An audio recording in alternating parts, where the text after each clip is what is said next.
everyone, and welcome to I Saw the TV Show, Dread Central's Pride Month three-part video series inspired by Jane Shoenbrun's queer horror Fantasia, a fantastic descriptor by our managing editor, Josh Korngut. I Saw the TV Glow from Indie Darling Studio, in scare quotes, A24. In the film, a teenage boy named Owen is just trying to make it through life in the suburbs when his classmate introduces him to a mysterious late-night TV show, The Pink Opaque, a vision of a supernatural world beneath their own.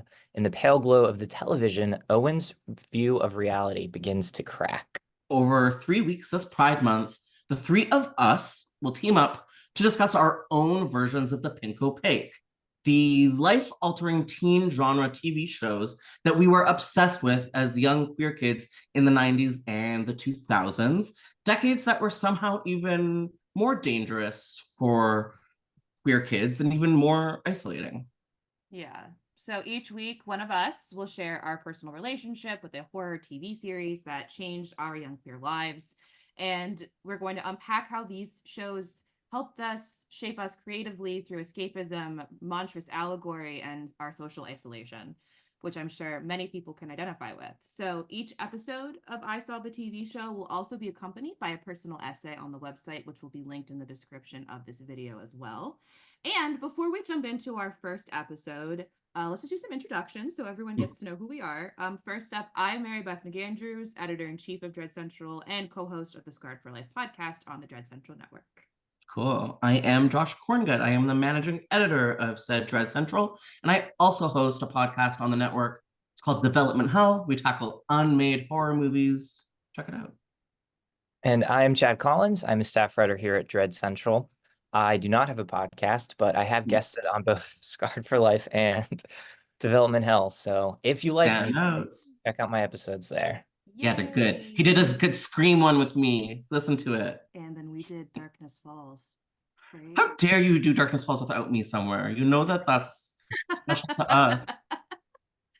And speaking of Chad, this is your episode, the first episode. Do you want to tell us a little bit about the show that you picked that you're going to talk about today?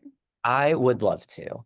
Yay! So when I first caught I Saw the TV Glow out of Sundance, I think much like you and Josh, I immediately started thinking about what would my version of the Pink Opaque be, because I think it's a commonality among horror fans, but especially queer horror fans, just that sort of lifeline of media growing up, especially in the 90s. So I was playing around with a lot of different types of media. I was thinking about all of the things I was consuming and that I was kind of enveloped in. And ultimately, I went with Supernatural, first on the WB and then on the awful rebrand to the CW, WB for life. WB for life. Long running series. No. Supernatural aired for 15 years. Recently came to a close in 2020, which is not so recent now that I'm thinking about it being 2024. Yeah. But dense, long show. Started a lot like those sort of like Monster of the Week shows in the 90s and the 2000s, like X-Files or Buffy the Vampire Slayer, where it was Monster of the Week, it was episodic, and then it slowly built into a much larger narrative. So the show really resonated with me, I think, in part because there was sort of a community there, at least within my family. We had one television, so even in 2005, what we were watching had to be a family thing. It wasn't until years later that I got my very first and my precious personal DVD player that I could start consuming media that was all mine on my own. I could watch what I wanted, rent what I wanted to. Otherwise, everybody had to be on board.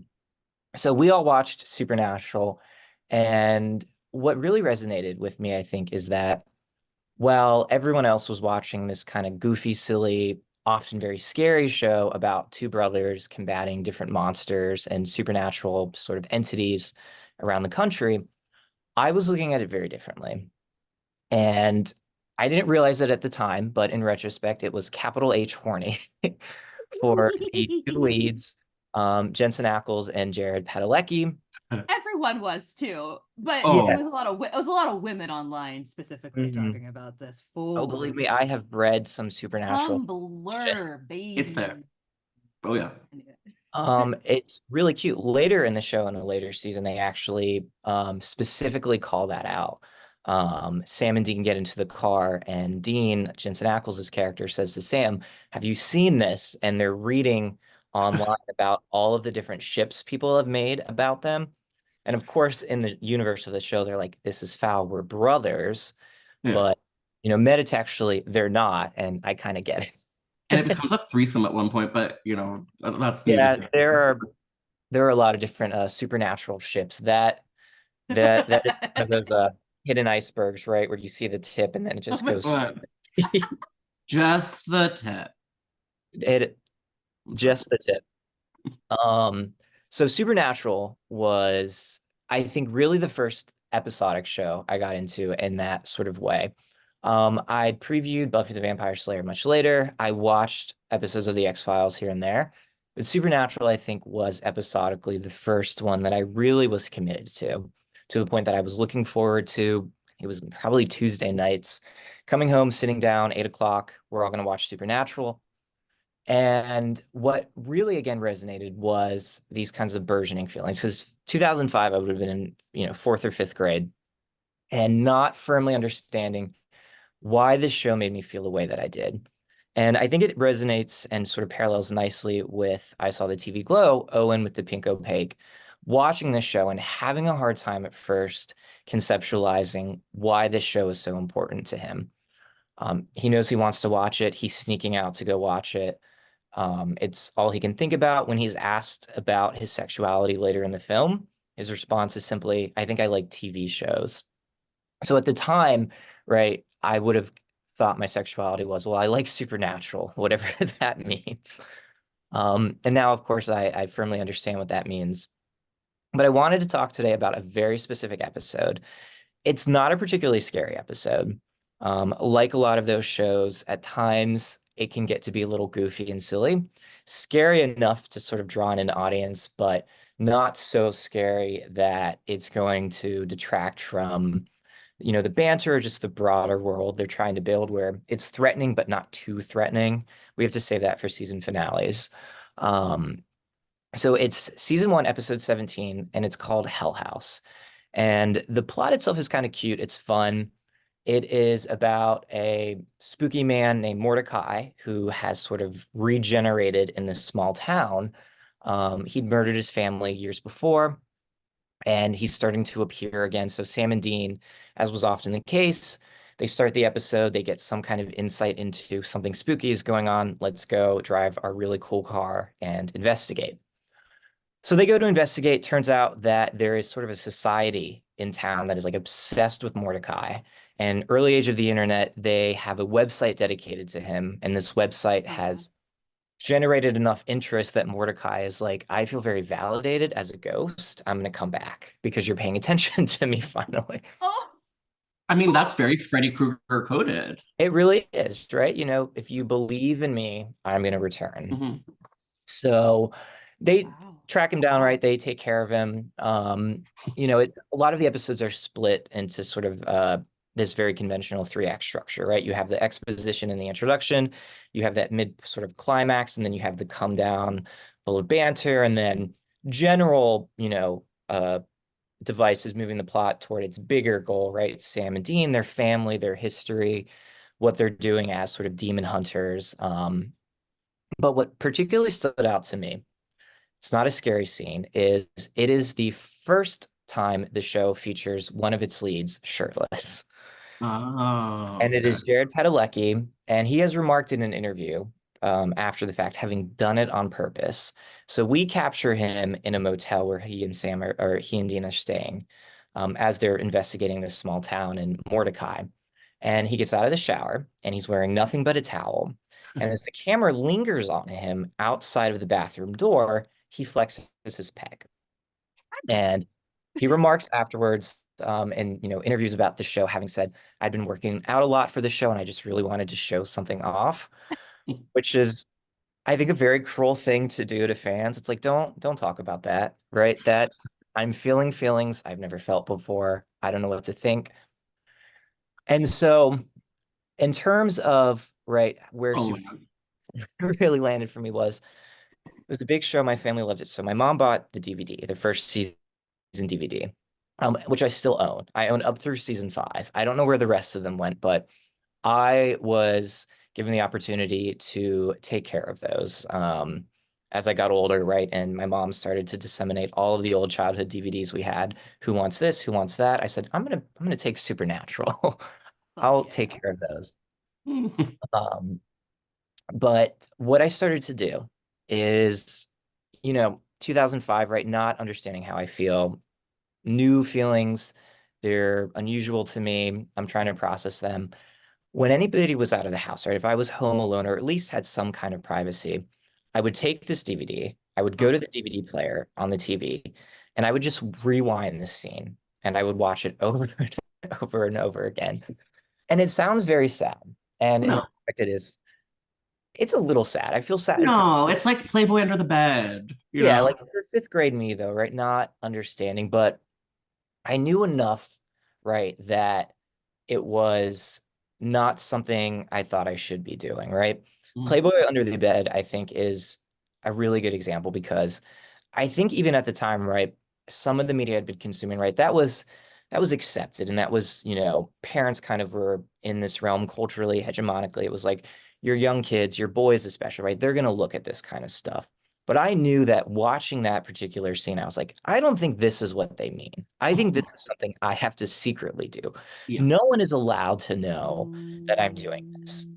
And I started to develop a sort of feigned hostility towards Supernatural because I was under the impression that everything I did was so conspicuous. And I was like, if I like Supernatural too much, in my adolescent mind, I said, they're going to know why that is, Oh my right? God. And even though I liked the other elements of the show, I liked the monsters, I liked the makeup. They did a Bloody Mary episode. They had, ghosts. They were haunted like pirates. The whole sort of spectrum of every monster you could imagine. At one point, the two of them go up against, which I loved because I loved horror. But that particular element, Sam and Dean, and just seeing them and having an outlet to sort of process how I was feeling, I started to sort of push back against the show, I think publicly, right? Like, oh, I don't really care about Supernatural that much. When I did, because I worried they're going to make the link. They're going to know you have a crush on these two leads. You're a boy. You're not supposed You to. were literally protesting too much. I I was protesting too much. Yeah. I'm curious, did either of you ever watch Supernatural? It's a great question. I like really gave it a go a couple of times, but I think just out of timing or like circumstance, it didn't work. But when I was like in my early 20s, all of my friends were like, it was a huge thing. And like it was like very much a part of our culture. And I remember them showing me specific episodes to get me there. I think the Bloody Mary one was one of them, but I it's dudes. And yes, they're hot, but like that's what I have the magazine for. I was never really able to fully connect with the dudes of it all, you know? It Yeah, has to be girls. I watched a couple episodes because I was a Tumblr girly and everyone posted about it all the fucking time on Mhm. Oh my God, I Tumblr. bet. And constantly, like the Super Wholocks, we all remember that Supernatural, Doctor Who, and Sherlock. Like I was on Tumblr during that time, and boy, oh Super boy, Wholocks? And you Oh survived, and I'm no. oh so yeah, proud of you. what? You survived, and I'm proud of you because that I was. wasn't, thankfully I wasn't one of them. I was on the outskirts because I didn't really watch Doctor Who. I did watch Sherlock, but then I wanted to watch Supernatural and I tried to watch it and I was like, okay, this is interesting. And Super then Wholocks. watched it one night. When I was with my grandparents, whose house scares the shit out of me, and I was watching it with my now husband. And guess what? It was the Wendigo episode, and there Mm, were footsteps happening outside of our door, out of the door like I slept in. We were the only ones home. And I made uh-huh. Steve go out and look for someone. There was no one there, and I haven't watched Supernatural. Wow, you're cursed by the Wendigo. I You're the won't Wendigo. watch. I for some reason after that happened, I was like, I don't. It's probably all. I don't care. I don't know what's going on here, but I'm not watching Supernatural ever again. And It then I got never did. scary, right? Like it could get quite It Parts of got. it were like the first couple of seasons, especially. I think. I mean, I only watched the first season, but like it was pretty creepy. Some of the I love that. episodes. Yeah, it regularly got pretty scary. I At the think time, once the lore started building, it got kind of weird and like it wasn't as yeah, scary, I think, when like the lore got crazy and it was like angels and demons and like Constantine vibes. their hot yeah. dad got It resurrected ran at one for point or something. 15 seasons, and I Yeah. think any show, inevitably, when you run for that long, it's challenging to Oh, maintain 100%. that consistency. And so oftentimes, right, it has to get bigger, it has to Yeah. get you have all of these characters. Characters die, they come back, they die again, they come back again. Yeah. A lot of that. And that was when I started to earnestly fall off the show, as I was like, this is starting to get to be Yeah. Was it kind of way. like soap opera energy? It really did have soap opera energy That's toward cool. the I'm end. okay with it. It it got massive, and then, just so many threads that were difficult to wrap up. What's interesting to me too, though, about Supernatural, bringing up sort of the fandom, is, sort of in retrospect, it's a really interesting, I think, media property for me to think about, because there are a lot of properties like that are very queer coded, but they're designed very specifically for like, particularly like a straight female audience. Oh, yeah. Um, Yeah. and those are always sort of fascinating for me to review because they're obviously landing with me, right? But I know that I'm not sort of at like the precipice of like this fandom. But simultaneously, I think that it does a lot to sort of validate my experience, and then it creates this richer, broader world. Never wrote fan fiction. I did for funsies read some fan fiction, but I think that sort of fandom in its best form can really help to, you know, cultivate this sort of processing and this familiarity and this sense of understanding of like, here's why this show is sort of resonating with me. Here's why it's important to me. Here's why I keep rewinding the same season 1 episode 1,000 times just so I can see Jared Padalecki flex. And I think more broadly, having it wrapped within that horror universe helped a lot. Because what really I think stood out to me was just that camaraderie between the two brothers and this more general sense of community that beyond them they had, a rotating cast of like supporting players who were there to help them. And that was always something I think I wanted growing up.